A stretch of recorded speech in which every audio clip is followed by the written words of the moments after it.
Well, good afternoon, good morning, good evening, wherever you happen to be. Welcome to another Agency Success live stream from hosting.com. My name is Nathan Ingram, and I am the agency trainer here at hosting.com. So glad that you're here today. We got a lot to talk about today with Weekly Brief coming up, and I would encourage you to ask your questions as well using the link that's there in the chat if you're watching live.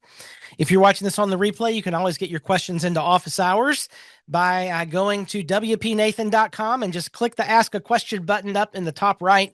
WP Nathan is just a demo site for things that we may need to demo here on office hours, but that Ask a Question link is always live, and that'll get your questions in the queue to be answered in the next office hours. All right, so let's talk about a few things that are going on in the news today that affect those of us that are doing web design, web management type things along with clients. And we'll talk about WordPress 7.1. It seems just not long ago that WordPress 7.0 was released. 7.1 is planned for August during WordCamp US. And so we're talking, there's a merge proposal that was just made about bringing in a real design system into WordPress 7.1. That is the first step in what is a long series of promises to redesign the WordPress admin UI. So what it's going to do is add a shared set of design tokens or elements and a theming layer so admin screens can look and behave consistently. And that's something that WordPress has needed for quite some time. So if you choose a color scheme, for example, it carries into the site editor for the first time if you use the site editor in a block theme. It also includes a tool that builds a full accessible color palette from just 2 starting colors. That's pretty cool. And I welcome any changes to the WordPress admin interface, which has been essentially unchanged for 10 plus years. Something else going on in WordPress 7.1 is there's some tension going on right now between people who are committing in the AI team and making changes and moving forward and those who are maintaining core proper. There's a proposal that would add 3 new read-only abilities to WordPress 7.1, letting AI tools read a site setting and content and users right through a core abilities connector. So right now, the Abilities API maintainer is pushing back, saying they've not been tested enough. They're not ready for core. And the AI team had already agreed these should run through at least one full release cycle in the WordPress AI plugin first, which is generally a good idea. But there's just tension here, and it's the kind of tension that WordPress has had for many, many years about new features being added to core. And there's 2 schools of thought on this. One is core should be totally streamlined. It should be very simple, and any major features should be added through a plugin, thus keeping core as lean as possible. And then there's the other side that says, yeah, but there's features like AI that sure, you could add those through a plugin. However, those really should be part of core WordPress. And as people are, finding WordPress for the first time, we shouldn't make them install a whole bunch of plugins to get features that maybe core should have. So this is the age-old battle that's been going on in WordPress for years about lots of different subjects, AI only being the most recent of those. And it's a tough question. This is not an easy question to settle. Yeah, I don't know. What do y'all think? Sound off in the chat. Do you think core should be more feature rich, or should core be as lean as possible and let people add those features through plugins? I think there's a case to be made for either of those. And I guess for me personally, I would lean toward the lean side and add features with plugins. But yeah, it is an ongoing debate. And honestly, I think probably your answer to that question depends on what side of the technical scale you land on. If you're more of a beginner type user, not really familiar with WordPress, you might want more features in core. And if you are more of an experienced user, you might want to be selective about how those features are added. So it's a hard balance. It truly, truly is. All right, so plugin submissions to the WordPress plugin directory have hit a record Weekly submissions are up from about 200 a week a year ago to almost 800.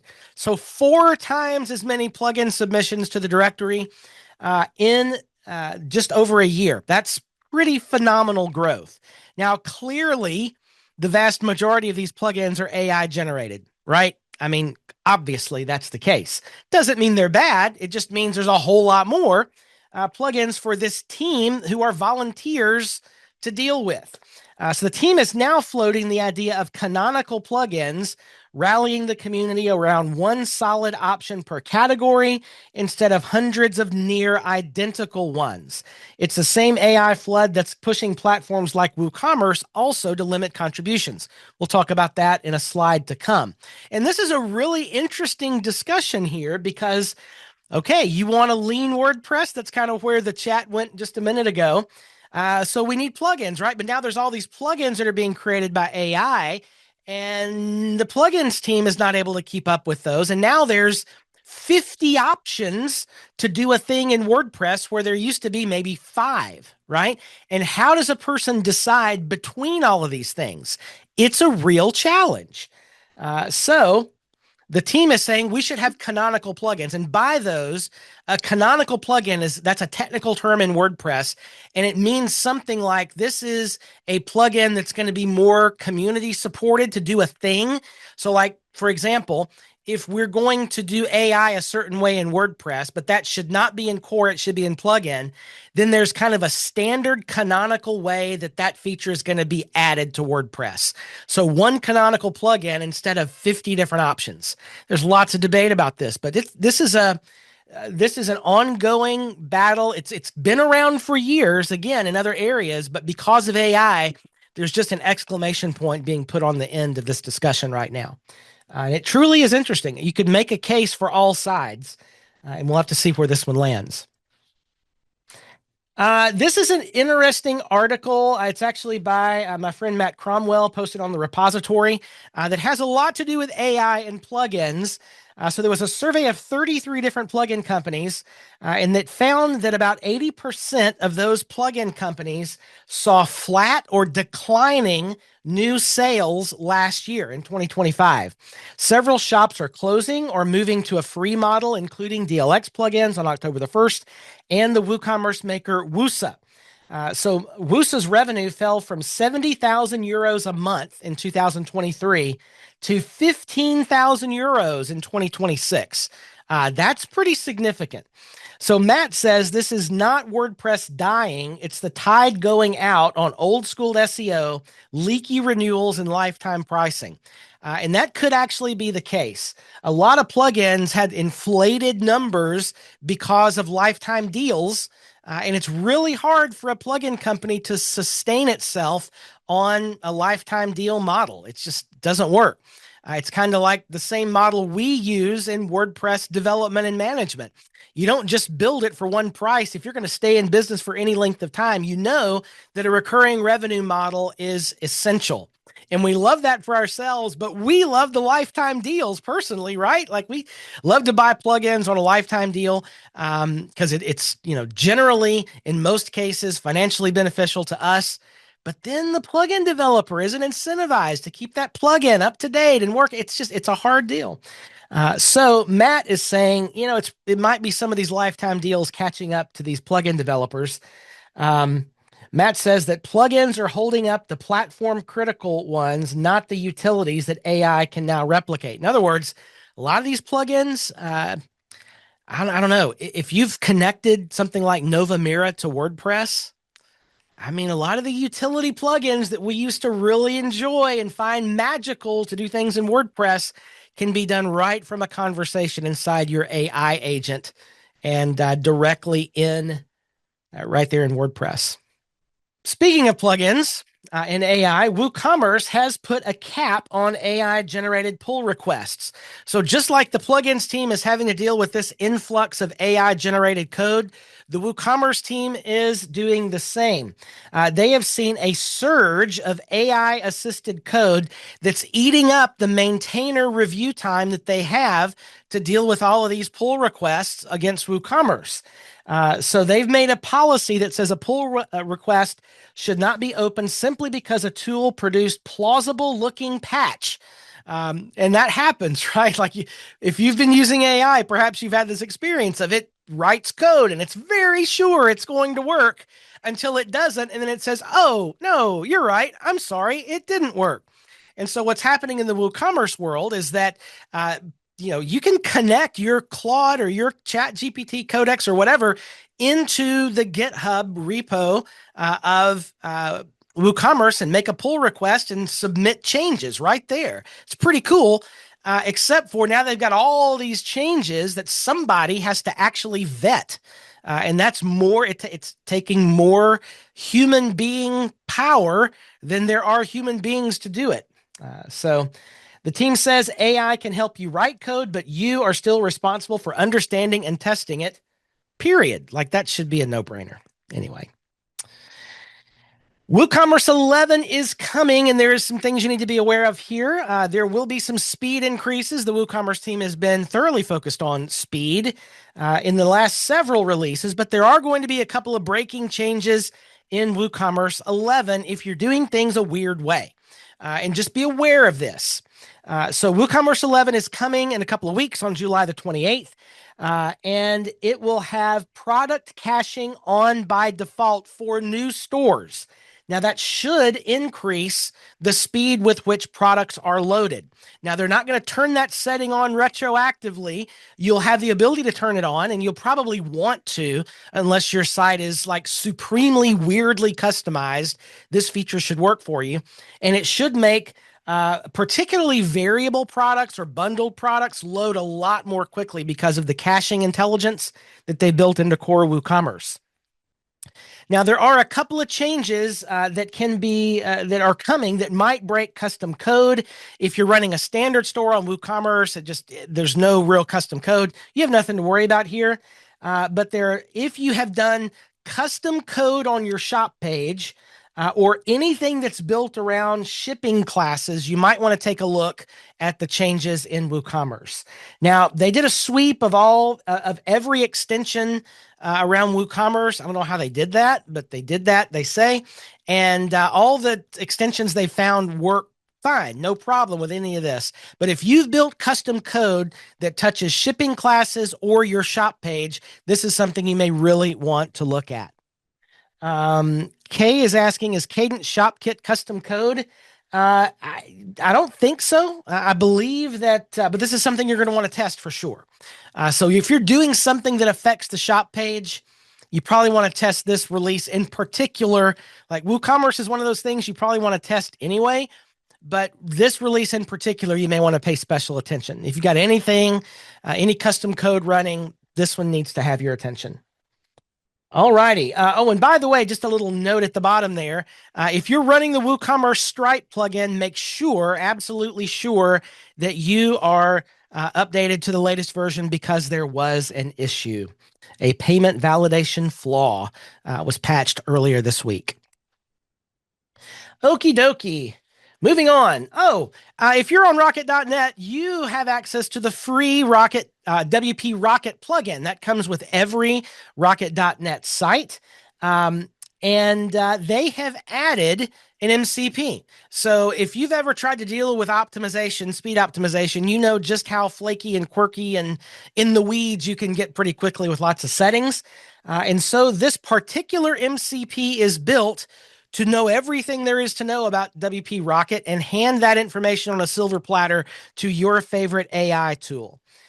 So that is going to be super helpful. They've also spread this MCP across all the other plugins that Group 1 owns, including Imagify, Rank Math SEO, Back WP Up, and supposedly even GT Metrics. So there you go. So this whole thing of the plugin has an MCP now is really becoming an expectation. We do so much work through MCPs in our agency. Like I really My goodness. If I don't have an MCP, then I'm probably not going to use that product. All right, keep it on going here. All right, so we've talked over the last, it's come up a few times in the last several weeks of office hours about how the market share of WordPress has been decreasing. And this article from the WP Weekly has a really interesting take on that because people who are searching WordPress in Google, it's actually at a 5-year high. So the market share is decreasing, but the search intent is increasing. That's interesting, isn't it? So the fastest rising searches, this article says, are among buyers, not hobbyists. So terms like WordPress development company is up 450%, and WordPress development services up 400%.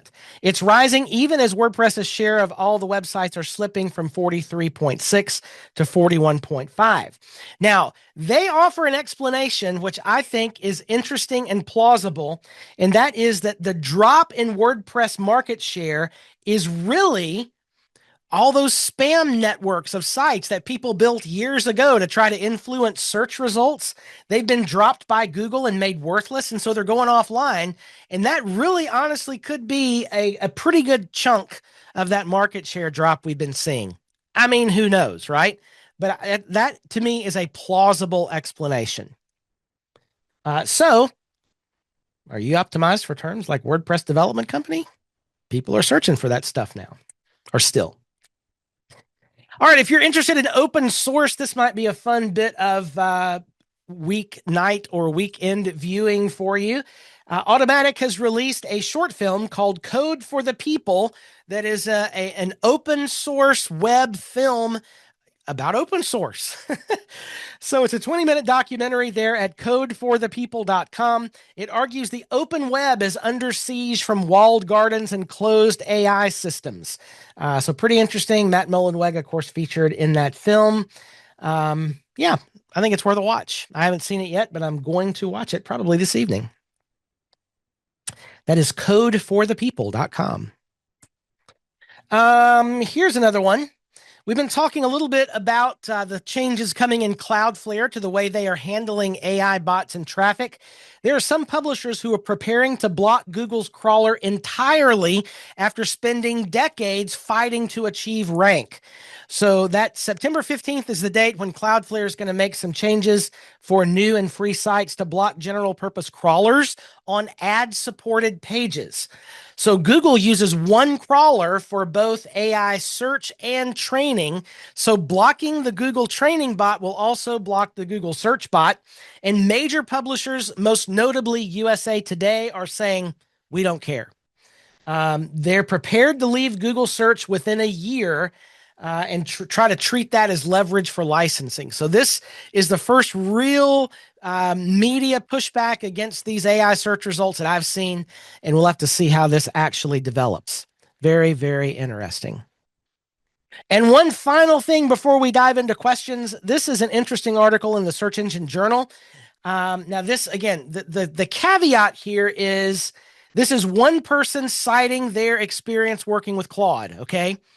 Everybody's trying to figure out AI search now, and honestly, still, I'm very skeptical of any person or entity that says they've got AIO, AIEIO, AIOGEO, whatever it is. They've got this thing figured out, right? Because I don't think anybody has it figured out yet. It's so hard to figure out how to get your site cited and recommended or whatever by ChatGPT, Perplexity, Claude, whoever. So this is a claim from one researcher who says search engines are likelier to cite content that stays tightly focused on one narrow topic. So this person did a deep study on their own work, and they say specific doesn't mean stuffed with data. It means one subject ruthlessly edited that does not wander off topic. So the plain takeaway from this person is, echoing Google's John Mueller, write deeper, more useful things about subjects that you actually know. So that's good. So rather than broad sweeping kitchen sink articles, the top 10 tips of whatever that used to attract Google search, this person is saying deep dives on particular subjects might actually be the way to get recommended on EIEIO. So we'll see. Thus, we reach the end of the weekly brief, and it's time to talk quickly about the things coming up here at hosting.com. We do have, Plugin Roundup is back on Tuesday. We're working through a gigantic list of plugins, finalizing the recommendations for Tuesday. Looking forward to bringing that back to you then. The plugins that I've been reviewing are pretty darn cool. So looking forward to that. Also, on August the 4th, we'll be talking about why your WordPress site is slow and how to fix it. We'll be doing that from two perspectives. I'm excited about this live stream because I'll be talking about not only the big picture understanding of why WordPress sites are slow, and there are big buckets of reasons as to why that's true, but also we're going to be doing a deep dive using the Novamira MCP and trying to help speed a WordPress site up. So that's going to be a lot of fun. That's coming up on August the 4th. And our second content live stream that I'll be doing in August is this was suggested by you folks right here in office hours about, is your site agent ready? That's the Cloudflare tool at isitagentready.com that lets you see if your site is agent ready. So we'll be looking at each of the recommendations here and how to make a site ready to be indexed by AI agents. So that's coming up on August the 18th. All right, let's turn our attention to some questions, shall we? It looks like we now have 8 questions in the list. Excellent. So if you'd like to ask a question, get that in now. The link is waiting for you in the chat. We begin with Doris. Hey, Doris. Business and client related question. When to inform clients about technical issues beyond our control? Great question. The background: a large hosting company that will remain unnamed sent me a notice that they were attempting the JanUscape vulnerability fix and that my VPS server was likely to be down for an hour. The fix was scheduled during the night. What is the JanUscape vulnerability? I don't think I'm familiar with that term. What is that? I don't know what that is. Oh, it's the Linux kernel vulnerability. Okay. Interesting. Okay. So they're doing something they should be doing. Excellent. So the question is, how would you talk to your clients about that? And it's a great question because you can't control downtime. Now I'm going to answer two things here. Number one, you should have this covered in your contract. And I've actually in my contract and in Monster contracts, I talk about network providers actually fall under a force majeure, like it's an act of God in a sense, something we can't control.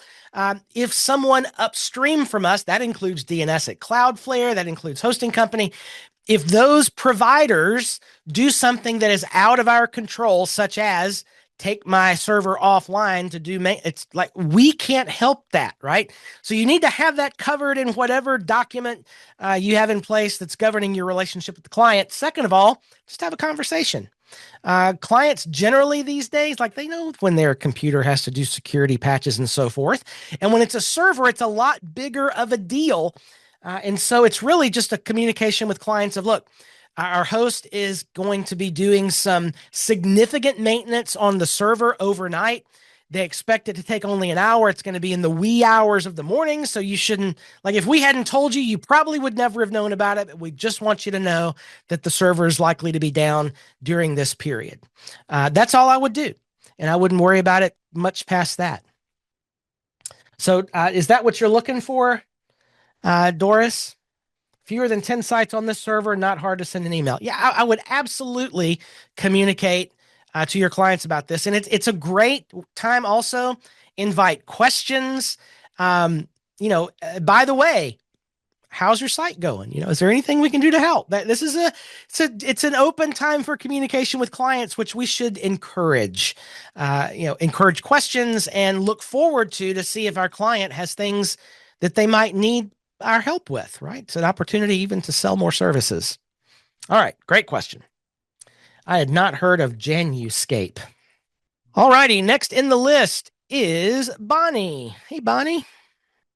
Okie dokie. Bonnie says, I have a Cloudflare I have Cloudflare Turnstile and its API keys up and running via Cadence Security Pro's settings. I have a note from a previous office hours that recommends having Turnstile on as part of a cart checkout flow, but not as part of the login page. Why was that again? Thanks. Okay. So, that is correct if you have your security set up the way that I've recommended, which is a three-level security, 3 levels of security, right? 3 dimensions of security. So if, for example, you at the network level are running Cloudflare and you have a security rule like I showed in the Cloudflare live stream several weeks ago, a security rule that is a managed challenge in front of any traffic going to your login page, then you do not need another CAPTCHA on your login page because they will have passed through the managed challenge, which is the same as CAPTCHA, to get to the login page to begin with. And so it's not going to hurt anything if you have it there. You just make people go through that twice, and that's annoying. I would also, when it comes to checkout flow, I 100% recommend this. Now, if you have really good Cloudflare rules, like if you've done a deep dive on my friend Troy Glancy's Cloudflare rules, and you've got things set up like you like it, then there's a much less of a chance that you're going to be a victim of a card testing attack. Now, on WooCommerce and other platforms, there's this thing called a card testing attack. If you're not familiar with that, it's basically bots are hammering away at a WooCommerce site or e-commerce site, testing cards to see if they're good or not. And what you'll end up with is a bunch of failed orders and maybe even some orders that go through, and they're all bot controlled, and they are stolen cards basically. So this is a way that people will buy these lists of thousands and thousands and thousands of compromised cards on the dark web, and the way they decide if they're good or not is they hammer away at e-commerce sites with a bot to try to see if the cards actually process. And so we become victims of that. Now, with good Cloudflare rules, it's going to stop a lot of that bot traffic in the cloud before it even hits your site. But even still, even with those rules in place for our clients, we still use a plugin whose name I can never remember anymore. It used to be called Simple Cloudflare Turnstile. Now it's called something else, which we'll look for real quick. It is a free plugin by RelyWP, Elliot Sowersby. I'm just going to search for Simple Cloudflare Turnstile. There it is. Right here. This is the plugin. And what this one will let you do, I'm just going to install it real quick so you can see it. This allows you to put the CAPTCHA in or on the WooCommerce checkout page. And so I would recommend this if you have a WooCommerce site, full stop. I think it's important. So, it looks like I've already got it set up with some site key from somewhere, from demoing this in another place. So here's where do we want to put this? Login, register, comment form. Okay. WooCommerce checkout. Boom. And you can even say, I only want it on a guest checkout. That's what I would do, because if the person is logged in, they're not going to be doing a card testing attack, right? Unless they've compromised a login, very unlikely. But I do it for guest checkout only because that's how these card testing attacks happen, is they're just hammering away at the checkout as a guest. And so that way it's going to increase, or it's only going to display on the least amount of people and the people where it makes sense. So there you go. You're saying you're using Easy Digital Downloads. I don't know if this plugin does that, but they probably have a way to add a CAPTCHA in EDD as well. And I would do that. I would do that with Cloudflare Turnstile API keys. Okay. Now, the reason I recommend Cloudflare Turnstile, I think it's the lightest, best CAPTCHA that's available. But also, especially if the DNS is already held by Cloudflare, Cloudflare's been watching that traffic into the site throughout that whole visitor's process, and it may even choose not to display the managed challenge because it trusts that traffic enough to know that it's not a bot. So it's a really good way to use both levels of security. All right, does that make sense? Great question. Okie dokie. Next up is Class. Hey, Class. All right. Class says, I have an admin user getting kicked off the website repeatedly. I manage one WordPress site that is hosted on AWS with PHP installed by the client's IT people. First of all, our apologies. Very difficult on AWS. DNS is at Cloudflare. No security rules set up yet. Site has Cadence security configured and running, Hummingbird for caching. Yesterday, one of the users who is an admin was adding content on the site and found herself getting prompted to re-log in every 10 to 15 minutes. So that's annoying. Security log shows a series of login, log out events. She's using Chrome on a Mac with a 1 gig fiber. It's not her connection or her browser, most likely. Haven't been able to figure out what was going on to cause her to get kicked out of the site repeatedly. Okay, so I've not seen this happen before. However, login is based on session cookie. So the session cookie ties to the person's IP address through to the site. Was this person using a VPN when they were doing this work? Do you know? No VPN. Okay, so that rules that out. Is it possible this person has their browser set to not accept cookies or to expire cookies quickly? Because that could be something. It's probably not that. The first thing I would say is get them to try it in a different browser, just to eliminate the browser altogether, right? Try it in a different browser and see if the logout persists. Sue has an interesting thought. There is an autosave feature, but it's that the autosave is every 2 minutes, I think, or 1 minute. So I don't think that would happen. So, I mean, it all goes, the architecture of staying logged in has to do with your session cookie. And so it's going to be something related to that. It could be server related, but probably not. I would bet it's something on the client side.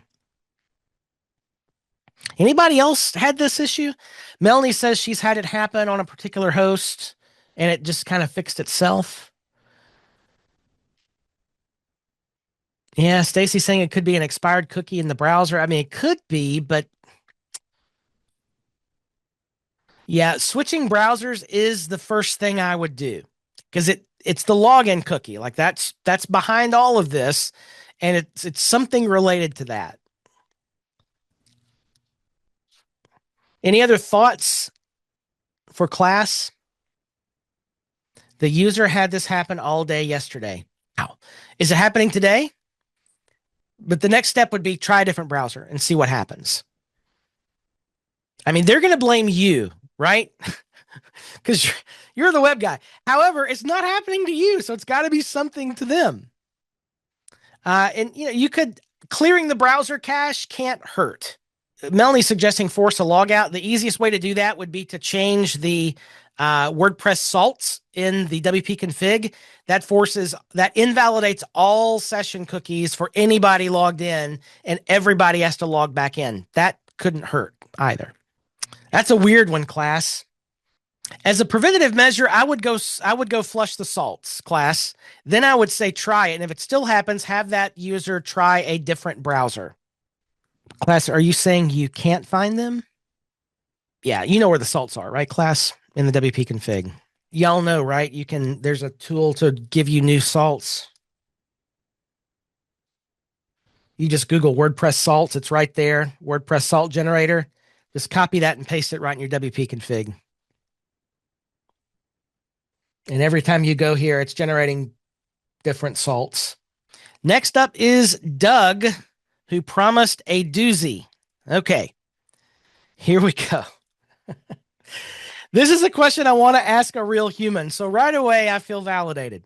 I have a client who is a franchisee. The franchisor is a North American franchisor, and they are now asking the franchisees to stop using their own email addresses and domain names, so their own websites, in favor of using the corporate national web address and email.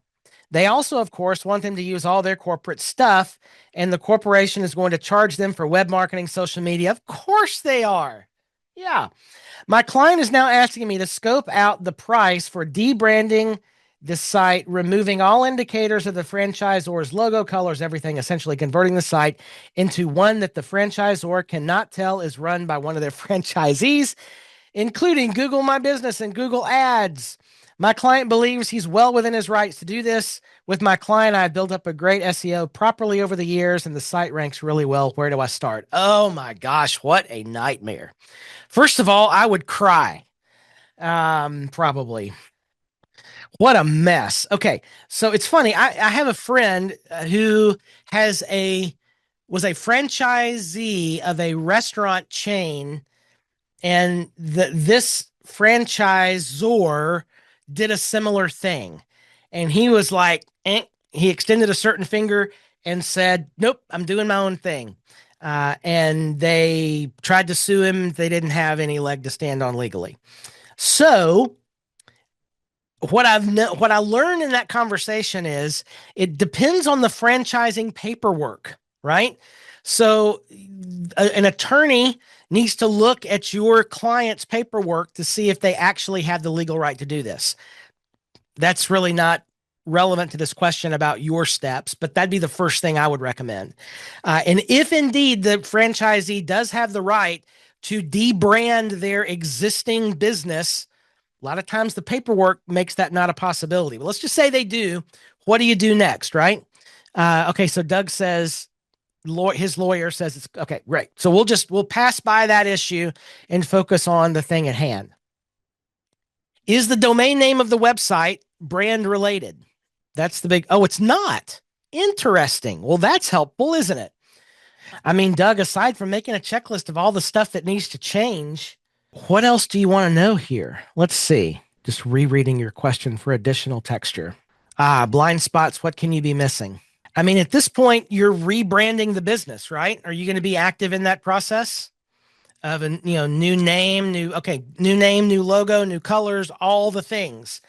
And so, if I were you, like that's start at ground zero, and then the beautiful thing is you've got a wonderful AI buddy that can help you with this process and also look at the website, connect an MCP like Novamira to the site, tell it this is what's going on, get a really smart AI model like an Opus level or higher, and say, look at the site and let's find everything that needs to change and make a run book of when we're ready to pull the trigger. It just goes and makes those changes and how it should be changed. Google My Business, Google Ads. The nice thing is you don't have to deal with a domain change. That would be the giant issue. You have to take the corporate name from every location on 130 pages. Yeah. And so the nice thing is using a tool like Novamira, literally, it will not take long to do. But probably what I would do is do this on a staging site. This is a great case for a staging site where, a week ahead of time, you can do all that work on staging. And when it's live, you just push staging to live and boom, in an instant, it's all debranded. The thing you can't do in stages is the Google business profile in your, well, I guess you can with Google Ads. You can have that campaign set to stop on a date and begin on the next day with the new one. But yeah, the key here is going to be a giant checklist. And my inclination is your AI tool can do most of the work for you with you shepherding that process. And you can even, you can build out the process on a staging site, make another staging site and test it. And I bet it's just going to run flawlessly. Chris and I were talking about Chris from my team and I were talking about this just the other day of how long would this have taken before our AI friends entered the world? This is like a month-long project, right? That Doug, you can probably accomplish this once you build the run book, you can this is going to take 10 minutes and it's done. But the more of a process thing here, Doug, you don't want to be on the hook if something gets missed. So you want to go and make those changes and build this run book on the staging site, give him the staging site and say, have we missed anything? So you want him to be on the hook if something was missed, not you. I would make that absolutely that's definitely an approval that he needs to give. Does that make sense? Yeah. So like, yeah. And as far as the Google, you can't do that with Google Business Profile, but you can make a list of things and have him and his staff or whoever really go through that and make sure everything is caught. Like you can give him your best effort on a solid list and checklist of things to do, but you don't want to be on the hook finally for that. Somebody else needs to go, nope, you've got everything. Um, and they approve that, and that's your scope of work is running that list. Correct. You could have them approve all the exactly. Exactly. So good luck. This sounds like fun. All right, next up in the list is Phoebe. All right, Phoebe says, when I sign into a client's website, most of the images in the media library are showing uploading. Really? They were uploaded to the site and used on a web page months ago. They still show on the page, so I haven't been worried about it. Should I be? That's so weird. This is on 3 sites, all of which have short pixel and alt text AI. I did ask Claude, and he suggested deactivating alt text AI and running a regenerate thumbnail plugin. I did that, but it didn't help. He then wanted me to configure something in Rocket.net, but I declined. I have managed WordPress with hosting.com. Should I bother their support? Yes. You should absolutely bother their support. This is what you're paying for with managed WordPress, among some other things, is hosting support that is, it's another level of support. So I would absolutely take a screenshot of this is weird and put it in your ticket and have them take a look at it because that is weird. That is really weird. Like they're showing the little graphic of like the bar kind of sort of uploading in like a blank generic thumbnail. Is that what it's doing? That is so weird. Ah, I've never seen that before. So 100% I would talk to the managed WordPress support and see what they have to say because that should not be happening. It could be something simple as a cache needs to be refreshed at some level you don't have access to. Um, yes. So don't think of it as bothering their support. Think of it as engaging your teammate that you've already paid for, right? Yeah, and like Melanie said, that's a great point. I've also seen blank images, and that means that the image is registered in the database, but not where it's supposed to be in the actual file. And that happens like if you move the media library around or you change the setting in WP config, but of where the media library is located, but it doesn't show like the uploading. And that's a question though, Phoebe. Have you by chance made a change to your WP config, like media define equals some other thing than the default location of the media library? No. Okay. So it's not that. um, weird. So please let us know what you find out about that because that qualifies as weirdness. And I would like to learn more about this weirdness. Next up is Melanie. Hey, Melanie. Melanie is building a custom website that requires multiple custom post type and relationships between the custom post type, profile, trips, events. The user creates an account, sets up an event, so the profile is tied to one or more events, generally one event at a time. Then they choose vacation pages to auction at their event. This gives them access to the resources for each vacation package. I'm lost already. User profile events, trips, these require relationships, and I've had never done that. Can you give an example of custom post types you've built that required a relationship between types? Brain fog is thick. Okay, so it's a little thick for me right now, just trying to read and understand this. But basically, okay, so trips and events. Okay, all right. So the profile is well, they could all be of each other. They could all be related to each other. So are you using Metabox, Melanie? And really all the tools have this, like Pods, ACF, they all have this. Metabox is super easy to build relationships. Oh, Jet Engine, I can't help you. They probably have this too, but you need a relationship field. And so the way these work is the posts in a certain post type become the terms of the taxonomy in this taxonomy that's on another post type. So if you had, for example, so events have trips associated with them, right? And profiles have events associated with them, right?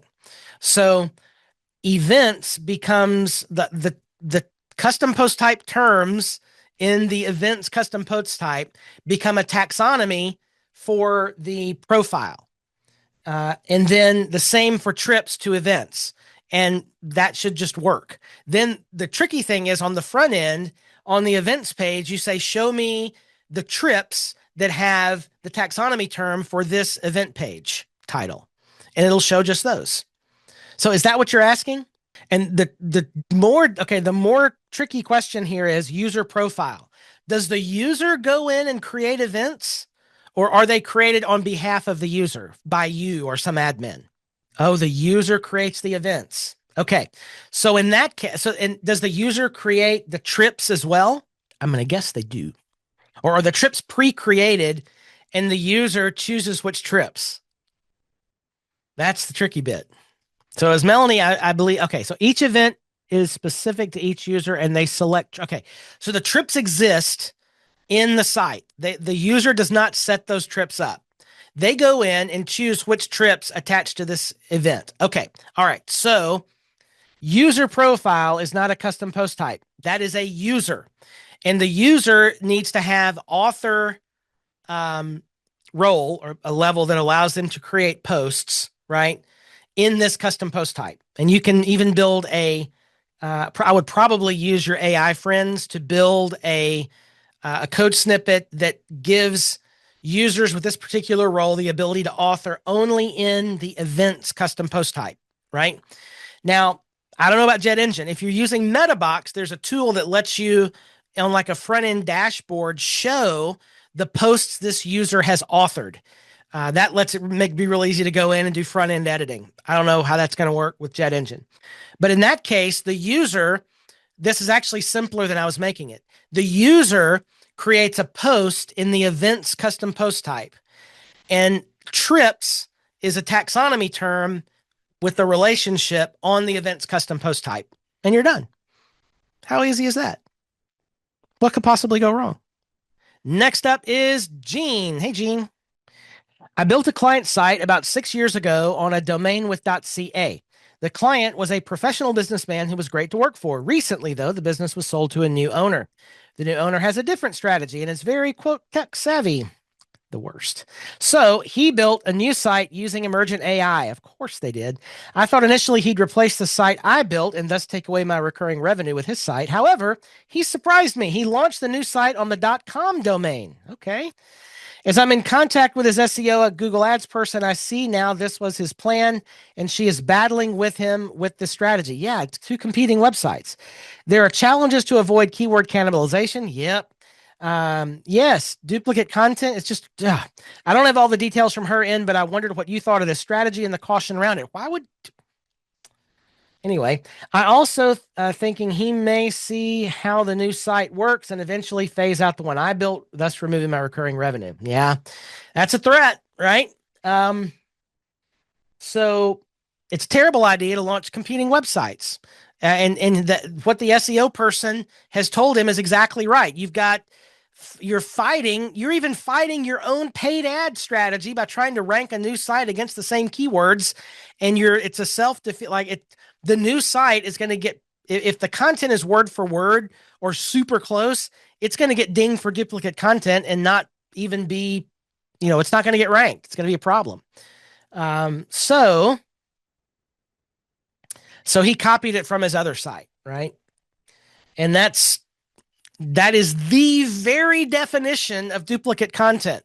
If it was on the same domain, it'd be fine. You can have duplicate content all over the same domain. It doesn't matter. But if it's another site with duplicate content, Google is always going to see the first original site as the authoritative source of the content and this new site as, duplicate content. So it's not a good strategy. Like, what was his goal with launching the new site? Does he just not want to pay for a, web developer? Could be. But he did the very last thing without figuring out all the other steps and things that it affected. All right. Yeah, it's not a good idea. All right, next up is Ben. Hey, Ben. All right, Ben has a question about my workflow with Novamira. Do you first make the test and the changes on a dev site? When everything works, how do you get the changes to the live site? Do you connect Novamira to the live site and make the same changes again, or do you migrate the changes from the dev blah blah? Yes. Okay. So Novamira recommends that it's only used on a dev site because it's making breaking changes potentially on a website. So we started out doing it this way. We have since moved. We trust Novamira more.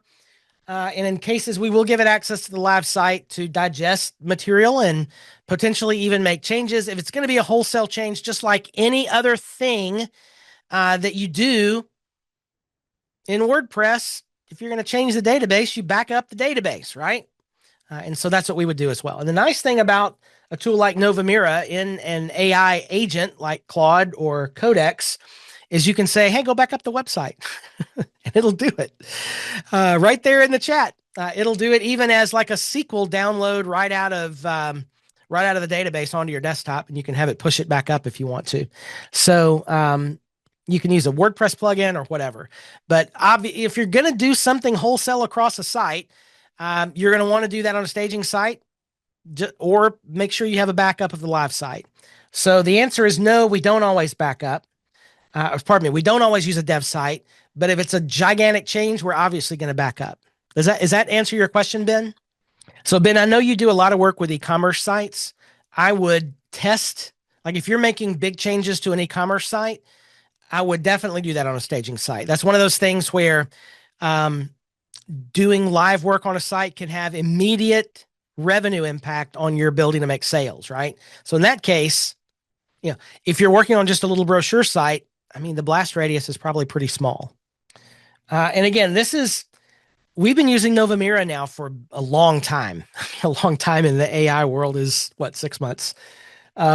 Daily though, right? Like I've got many, many hours of working with Novamira under my belt, and we've learned where we can trust it just to do what it needs to do. And most of the time, Novamira is just reading information and helping us understand problems. And in that case, it's not destructive. It's not, changing anything. So you develop a bit of a comfort level. Just always want to make sure you have a backup. That's true. Look, none of these rules have changed, right? Anytime you're doing stuff in WordPress, make sure you have a backup that you can roll back to in case the worst possible thing happens, right? Do I always use the Opus model? So I am now at the $200 a month Claude level, and I'm not looking back. And so I pretty much use Opus on everything. It's very good. Now, Sonnet 5 is really, really good. And in most cases, Opus is probably overkill. I'm not coming near on my token usage at the membership level where I am. So I just let Opus run it. But in many cases, Sonnet will do just fine. The new Sonnet 5 is quite good. $200 is a lot, but I get 10x that value out of it. It's totally worth it. Totally worth it. All righty. We have 2 questions left. It's 2:00. I'll try to do these quickly and we will wrap things up. All right, Sue. Oh boy.